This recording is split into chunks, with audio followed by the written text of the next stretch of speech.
Nesse vídeo de hoje, nós vamos abordar a relação de exploração do homem pelo homem. A relação de exploração do homem pelo homem se dá pela apropriação do trabalho da mão de obra, ou a mão de obra de um homem sobre o outro. Esse processo remonta desde a antiguidade, quando são formadas as primeiras civilizações e quando o homem descobre a agricultura. Nesse processo de descobrimento da agricultura, há uma maior divisão do trabalho, sobretudo entre o trabalho braçal e o trabalho intelectual. Esse é o processo que vai, sobretudo, gerar um maior desenvolvimento e acumulação de bens, mas também vai gerar a dominação do homem sobre o outro e a exploração do homem sobre o outro. No início, essa exploração se dava sob a forma de relações de escravidão ou de servidão. Isso é o que se deu durante toda a antiguidade. Na modernidade, esse processo se sofisticou, pois se na antiguidade era muito fácil para o escravo compreender que era explorado e para o servo também compreender isso, na modernidade, com o processo de produção capitalista, isso se torna um pouco mais complexo. O trabalhador sabe que é pobre, que é explorado, mas ele não consegue identificar qual é o motivo da sua exploração. Muitas vezes ele atribui a si próprio o fracasso por não ter estudado, por não ter conseguido nascer em uma condição melhor de vida, por não dar sorte para poder conseguir ganhar na loteria, por exemplo. Então, o trabalhador não consegue identificar. E o pensador que nos ajuda a gente a entender isso, que ajudou a gente a compreender a complexidade da relação de produção na modernidade, sobretudo as relações capital-trabalho, é Marx. E Marx definiu as principais categorias para a gente entender a sociedade moderna e o processo de exploração do homem sobre o outro. Então vamos lá, as categorias que eu considero importante em Marx para compreender o processo de relação de produção capitalista na modernidade. Quais são essas categorias? Capital, trabalho, mais-valia, alienação, feitiço da mercadoria e ideologia. A partir da articulação dessas categorias, é possível se compreender a relação de produção no sistema capitalista e os seus efeitos para se produzir uma sociedade de exploração da mão de obra do trabalhador. Começando por trabalho. O que é o trabalho? O trabalho é uma atividade que somente o homem realiza, porque é uma atividade que tem como objetivo realizar a produção da sua subsistência. A produção da sua subsistência, ou seja, o homem se relaciona com a natureza, produzindo uma atividade para poder conseguir garantir a sua subsistência material. Isso o homem faz a partir de um processo de planejamento para poder conseguir realizar essa atividade. Diferente dos animais que, ao realizar uma atividade de produção da sua subsistência, ele realiza de forma instintiva, o homem realiza isso no processo de elaboração da sua cultura. Ou seja, a partir de um processo de aprendizagem, o homem vai desenvolver. Então vamos pensar, você tem o trabalho que é o que realiza o valor de troca de qualquer mercadoria. Qualquer mercadoria, o seu valor é estabelecido pelo trabalho, ok? Então, partindo desse pressuposto, então vamos pensar como se dá o processo de mais-valia ou de produção do capital. Como é que se dá o processo?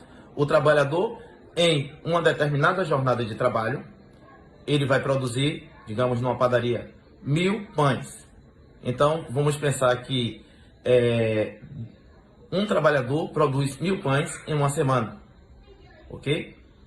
Então, esse trabalhador que produziu 1000 pães em uma semana, ele vai receber o valor condizente a o seu salário, que equivaleria ou que ele poderia comprar em uma semana, o equivalente a, vamos pensar, um exemplo, o equivalente a 50 pães. Então, esse valor que ele vai receber, que é o salário, seria o condizente com um determinado período de tempo que ele gasta para produzir aquela mercadoria. Então, digamos que seja em um dia. Então, ele trabalhou 7 dias, um dia ficou para ele e 6 dias ficou para o patrão. É o que nós chamamos de mais-valor, mais-valia. Esse mais-valor, mais-valia é o lucro do patrão.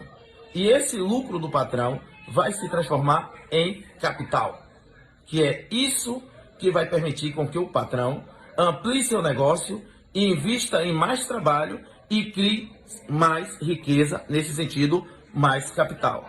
É evidente que para entrar no mercado, entrar no negócio, ele já vai ter que ter esse mais valor, ok? Então, o capital e o trabalho, ok, se relacionam em um processo de produção, sendo que a mais-valia seria isso. E a alienação seria o processo sobre o qual o homem, no processo de relação de trabalho ou relação de produção, produz uma força que volta contra a si mesmo. Ou seja, o homem produz, a partir da sua força de trabalho, no processo de produção, um poder que vai ser apropriado pelo patrão em forma de capital, que vai ser usado por no sistema capitalista para continuar e sofisticar o processo de exploração contra o próprio trabalhador. O trabalhador não consegue. Nesse sentido, como o trabalhador no sistema capitalista, ele não é forçado a trabalhar, e aí a gente tem, para entender isso, a gente tem que entender um pouquinho do processo da história de como se deu a formação do sistema capitalista. O trabalhador, ele só tem a sua força de trabalho. Se ele não trabalhar, ele não come. Se ele não trabalhar, ele não ganha dinheiro. E sem trabalho, ele vai passar fome e vai passar por um processo de humilhação. Então, o homem precisa do trabalho para poder garantir as suas condições de subsistência. Então, ele vai e procura uma empresa e vende a sua força de trabalho pelaquilo que está avaliado no mercado, tendo em vista a quantidade de pessoas que têm vendendo a sua força de trabalho no mercado. Ou seja, as condições necessárias para manter a sua subsistência e continuar sendo trabalhador. Nesse sentido, o trabalhador, ele não consegue entender esse sistema, ele acha que ele é livre. Ele é livre porque ele não está sendo obrigado a trabalhar, forçado, mas na prática ele continua sendo explorado. Então, mas ele não consegue entender que ele é explorado da forma que um escravo entende que é explorado. Então, por isso que Marx vai dizer que a sociedade capitalista é uma sociedade alienada. O que seria o capital? Para a gente entender o que é o capital, a gente tem que entender relacionadamente as 3 categorias: capital, trabalho e mais-valia. A mais-valia vem da ideia de valor, ou seja, o que é que faz o valor de uma mercadoria? Quando você compra um celular, esse celular que você comprou tem um valor de uso, ok? o seu valor de uso é singular, assim como o valor de uso da água. É algo que serve para uma determinada função e só ela serve, assim como o valor de uso de outros objetos que a gente possa pensar. Então, o valor de uso é inerente à singularidade daquele objeto. É algo que serve para uma determinada função. E nesse sentido, nenhum objeto pode se equiparar ao outro, ok? Então, o valor de uso não se confunde com o valor de troca em determinada quantidade iguais na natureza, tanto água quanto ouro, ok?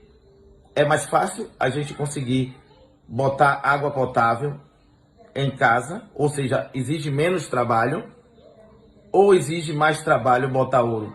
É evidente que se a gente não está no deserto, está num país tropical, é mais fácil a gente conseguir água, botar água em casa, transformar água em água potável, do que conseguir obter ouro, ok? Porque ele teria um trabalho muito maior. Então, nesse sentido, o trabalho que se tem para se produzir o ouro, e esse não é nenhum melhor exemplo. Um exemplo que eu considero mais adequado seria entre o trabalho artesanal e um produto artesanal e um produto industrializado. Se a gente pega uma cadeira artesanal, por exemplo, uma cadeira artesanal tem muito trabalho para se produzir essa cadeira artesanal. Já uma cadeira produzida por uma indústria, ela é produzida de forma mais rápida, mais fácil, em maior quantidade. Nesse sentido, quando você vai comparar o preço de uma cadeira artesanal e uma cadeira produzida em uma determinada loja ou uma determinada fábrica, você vai ver que a cadeira, o preço da água ao preço do ouro, a gente vai ver que ouro custa muito mais do que água. No entanto, o ouro, do ponto de vista do valor de uso, não serve para manter a gente vivo. Nesse sentido, ele não teria um valor essencial. Já a água, que tem um valor essencial, tem um valor de troca menor do que o ouro. Como então a gente poderia trocar ouro por água? Só posso trocar ouro por água se eu tiver um valor equivalente que me permita fazer a equiparação entre água e ouro. E o que é que poderia equiparar água e ouro? O trabalho. Somente o tempo necessário para realizar o trabalho, para produzir água potável e fazer essa água chegar à minha casa, relacionado com o trabalho que tem para a gente conseguir obter o ouro da natureza. E isolando a ideia de escassez, ou seja, de maior oferta ou menor oferta desse objeto na natureza, isolando isso, porque senão a gente não consegue compreender, pensando que os dois objetos teriam em determinada quantidade iguais na natureza, tanto água quanto ouro,